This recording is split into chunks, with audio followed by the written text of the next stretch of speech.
तो चलो गाइस अब हम शुरू करते हैं वेब टेक्नोलॉजीज के प्रैक्टिकल स्लिप नंबर 8। अभी इस वाले क्वेश्चन में ना हमको पीएचपी का यूज करना है। तो पहले क्वेश्चन देख लेते हैं कि design an HTML form to accept two strings from user. अभी यूजर से अपने को दो स्ट्रिंग लेने के, write PHP script for the following. अभी हमको पीएचपी स्क्रिप्ट लिखना है और उनको लिए उन्होंने तीन हमको केसेस दिए। तो फर्स्ट वन क्या बोलती है, find whether the small string appears at the start of the large string. अभी दो स्ट्रिंग हम एंटर करके देने वाले हैं और हमको क्या देखना है, जो छोटी वाली जो स्ट्रिंग है वो बड़े वाले स्ट्रिंग के स्टार्टिंग में है क्या नहीं। ठीक है। सेकंड वाला क्या है, find position of small string in the big string. अभी जो छोटी स्ट्रिंग है वो बिग स्ट्रिंग के कौन से पोजीशन पर है, वो हमें फाइंड करना है। और तीसरा क्या फाइंड करना है हमको, कि compare both the strings for first N character, also comparison should not be case sensitive. मतलब क्या करना है, दो स्ट्रिंग अगर है तो उनके फर्स्ट एन कैरेक्टर्स मींस मेरे को अभी सिर्फ तीन तीन कैरेक्टर अगर चेक करने हो, स्ट्रिंग स्मॉल स्ट्रिंग और लार्ज स्ट्रिंग के, और अगर वो सेम है क्या नहीं वो हमको बताना है। और केस सेंसिटिव मतलब क्या, कि अगर एक का केस बड़ा हो, अपर केस में हो, एक स्मॉलर केस में हो, तभी भी चल सकता है। ठीक है, केस का कोई प्रॉब्लम नहीं होगा उसमें। तो अभी हम कोड देखेंगे। तो ये है अपना एचटीएमएल का कोड। पहले उन्होंने क्या बोला था कि हमको क्या करना है, एक एचटीएमएल फॉर्म क्रिएट करना है और दो स्ट्रिंग की जो वैल्यूज है वो यूजर से एक्सेप्ट करना है। ठीक है, हमने क्या किया, एचटीएमएल टैग ओपन किया, हेड टैग वगैरह ओपन किया, बॉडी टैग ओपन किया, उसके बाद में फॉर्म टैग को ओपन किया। और एक्शन में हमने क्या दिखा, कंपेयर स्ट्रिंग डॉट पीएचपी। मतलब क्या, ये जो डेटा हम इससे कलेक्ट कर रहे हैं वो मेथड का यूज किया हमने पोस्ट। तो वो हम इस वाले स्क्रिप्ट को भेज रहे हैं, compare underscore string dot PHP को। ठीक है, उसके बाद हमने क्या किया, सिंपली लेबल और इनपुट टाइप। ये देखो मैं आपको आउटपुट दिखा देता हूँ कैसे आ रहा है इसका। तो ये था, ओके। तो ये था कुछ आउटपुट, ऐसे कुछ तो आ रहा है कि टेक्स्ट बॉक्स वगैरह, हमने ये टेक्स्ट बॉक्स लिया था। और उसके बाद हमने क्या किया, दो टेक्स्ट बॉक्स ये लेबल डाले, लार्ज स्ट्रिंग स्मॉल स्ट्रिंग के लिए, ये थर्ड लेबल, और ये और एक टेक्स्ट बॉक्स डाला हमने और एक सबमिट का बटन डाल दिया। ठीक है, तो ये था अपना एचटीएमएल का कोड, सिंपल। ठीक है, अभी हमको क्या करना है, अभी हमने क्या करा, ये डेटा लिया और पेज की स्क्रिप्ट को भेजा। अभी स्क्रिप्ट के अंदर हम क्या कर रहे हैं, ध्यान से देखो। पहले तो हमने क्या किया, जो कुछ भी डेटा हमें आ रहा है, large string small string nums, वो हमने क्या किया, पीएचपी के वेरिएबल्स के अंदर स्टोर कर लिया। ठीक है, बाद में अभी हमने क्या किया, हमने stripos, अभी ये इनबिल्ट फंक्शन है पीएचपी का। अभी हम देखते हैं वो इनबिल्ट फंक्शन क्या करता है, stripos। तो ये वाला जो फंक्शन है वो क्या करता है, find the position of first occurrence of PHP inside the string. अभी ये क्या है, दो इनपुट लेता है, ये एक पहली स्ट्रिंग और ये एक सेकंड स्ट्रिंग। अभी ये क्या करता है कि ये जो सेकंड स्ट्रिंग है, फर्स्ट वाली स्ट्रिंग के अंदर कौन से पोजीशन में आता है वो हमको बताता है। नहीं तो उसका फर्स्ट ऑकरेंस हमको दे देता है। ठीक है, कोड के अंदर क्या किया अभी हमने, हमने देखा कि अभी हमको क्या चेक करना क्या था, कोड के अंदर ध्यान से देखो, हमें देखना था कि whether the small string appears at the start of the large string. मतलब ये जो स्मॉल स्ट्रिंग है वो लार्ज स्ट्रिंग के स्टार्टिंग में है। स्टार्टिंग में मतलब क्या, उसका इंडेक्स तो जीरो ही आएगा। इसलिए यहां पर हमने क्या किया, कि हमने चेक किया कि भाई स्मॉल स्ट्रिंग जो है वो लार्ज स्ट्रिंग के जीरो पोजीशन पे है क्या। अगर है तो क्या डिस्प्ले करो, the small string appears at the start of the large string. Else, एक मिनट ना, एल्स क्या, क्या बोलो कि does not appear at the start of the string. अभी मैं आपको एग्जांपल करके दिखाऊंगा। ठीक है, अभी मैंने यहाँ पर दो एग्जांपल के लिए, लार्ज स्ट्रिंग क्या लिया, this is a monster, small string ले लिया दिस।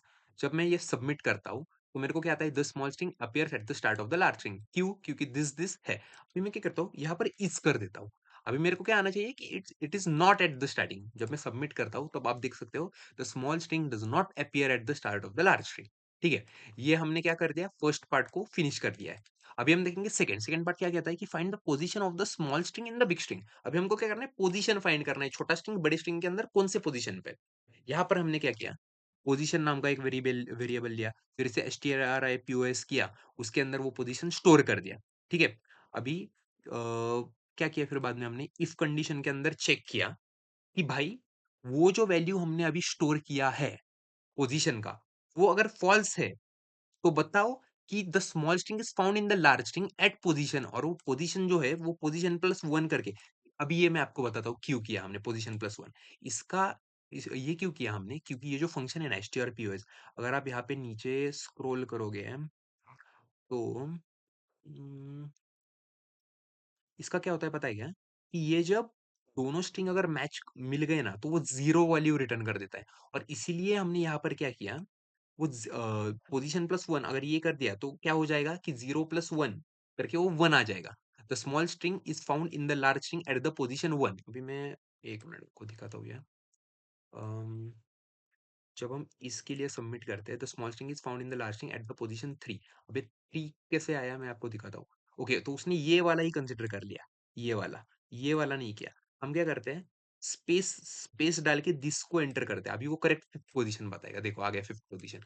वो कैसे किया उसने, 1 2 3 4 5 5 पोजीशन से हमारा देखो ये स्पेस और फिर उसके बाद इज। यहाँ पर भी मैंने क्या किया, एक स्पेस दिया है फिर इज लिया है, तो उसने मेरे को करेक्ट पोजीशन बता दिया उसका।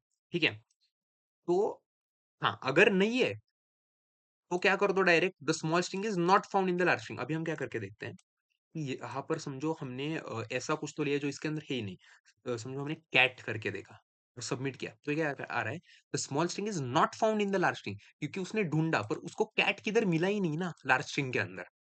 ठीक है, और फिर से हम इसको इस कर देंगे। फिर नेक्स्ट वाला हमको क्या बोला है उसने कि अब हमको क्या करना है, compare both the strings for first N character. तो उसके लिए हमें एन की वैल्यू लेनी पड़ेगी यूजर से, और इसलिए हमने वो टेक्स्ट बॉक्स डाला था। यहाँ पर मैंने क्या किया, 4। अभी इधर हम क्या करेंगे, दिस इज अ कैट, ये कर देंगे। देखो अभी फर्स्ट 4 कैरेक्टर दोनों के सेम है, इधर भी दिसे इधर भी दिसे, तो हमको क्या आना चाहिए, यस ट्रू। सबमिट करेंगे तो क्या आ रहा है कि the first 4 characters of both string match. अभी हम क्या करेंगे, केस चेंज करके देखते हैं भाई, ये टी को कैपिटल करके देखेंगे। सबमिट किया, the first 4 character of both string match. Case case insensitive, क्यों, क्योंकि हमने केस इनसेंसिटिव बनाया था उसको। मतलब केस कुछ भी हो जाए, सिर्फ हमको मैच करना है कि तो वो इक्वल है या नहीं। अब हम क्या करेंगे, इसको ये दिस को हटा के विच विच इज अ कैट, विच कर दिया। ठीक है, हमने अभी अभी सबमिट जब करेंगे तो the first 4 characters of both string do not match आ गया। तो ये ऐसे कुछ कोड था ये पीएचपी का। और पीएचपी का कोड आपको पता होगा कि पहले जैम्प जैम्प से वो अपाचे का सर्वर आपको ऑन करना पड़ता है यहाँ से। फिर बाद में htdocs के अंदर आप वो स्टोर करते हो, जैम्प फोल्डर के अंदर। htdocs के अंदर मैंने ये फोल्डर बनाया यूट्यूब, और इसके अंदर मैंने 2 कोड मेरे ये किए। फिर मैंने ब्राउजर पर जाके ये वाला ये जो यूआरएल है, local host YouTube slip dot H T M L, इसको जब मैंने एंटर किया तब मेरा ये वाला पीएचपी का स्क्रिप्ट रन हो गया। तो ऐसे कुछ ये रन करना है। ठीक है, तो ये वाला था पीएचपी का पार्ट, ये थी स्लिप नंबर 8, और हमने कर दिया है ये। Thank you.